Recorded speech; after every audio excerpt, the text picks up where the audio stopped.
Good day all, and thank you for joining me for another video. I am posting this video on July 5th, so to start I would like to say that I hope all my US viewers enjoyed their Brexit day yesterday, on Tom Cruise's birthday. In light of the holiday, in this video I'm going to explore what can be a touchy subject: family. Family is a mixed blessing, and sometimes it can be summarized in the following anecdote. A 6-year-old comes crying to his mother because his little sister pulled his hair. "Don't be angry," his mother says. "Your little sister doesn't realize that pulling hair hurts." A short while later, there's more crying, and the mother goes to investigate.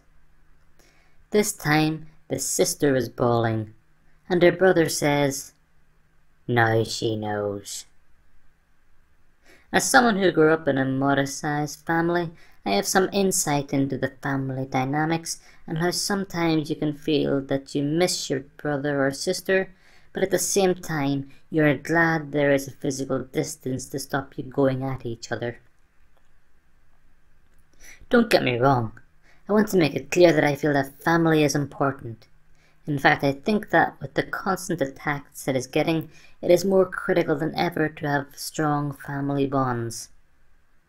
That does not mean I do not know what it is like to want to throttle your sibling. A long time ago I heard the issues surrounding the topic of family as follows: you can choose your friends, you can choose your enemies, but your family, that's in the stars. So I thought it was interesting when this story came to my attention yesterday. 92-year-old woman shoots 72-year-old son over threats to put her in a nursing home. Police in the state of Arizona say 92-year-old Anna Mae Blessing shot and killed her 72-year-old son. Maricopa County Sheriff deputies responded to a call on a house on Monday. Blessing had been living with her son and his girlfriend for about 6 months, according to court records, and the elderly woman had reportedly become worried that the pair were plotting to move her into a home. She told authorities that she'd argued with her son on Monday morning over the way she was being treated, and was upset with him for stating that he was going to put her in a nursing home. Blessing told police she got 2 guns, which she said she had had since the 1970s. One bought at a gun store and the other obtained from her late husband. She told police she hadn't fired either since the 1970s. She concealed the 2 weapons in the pockets of her bathrobe before confronting her son in his bedroom and firing multiple shots at him with one handgun.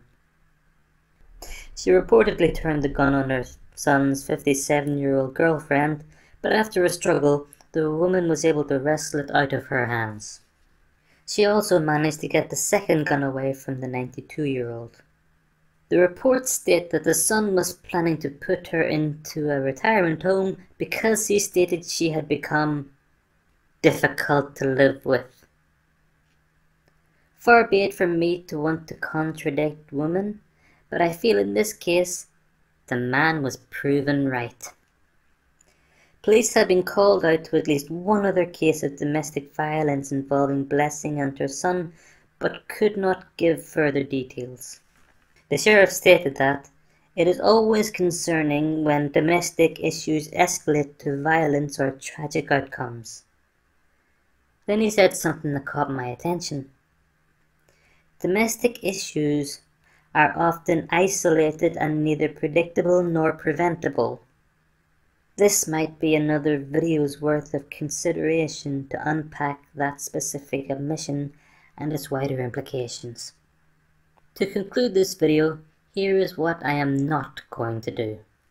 Unlike the feminists, I am not going to lay the blame for this attack at the feet of all women, nor am I going to claim this as an example of toxic femininity. In my mind, the finger of responsibility for the death of the 72-year-old man points solely to one person who went into an argument armed with 2 concealed loaded weapons. I suspect in her drive to avoid being placed in one type of home, she will now be forcibly relocated to other, more restricted accommodations. Slán.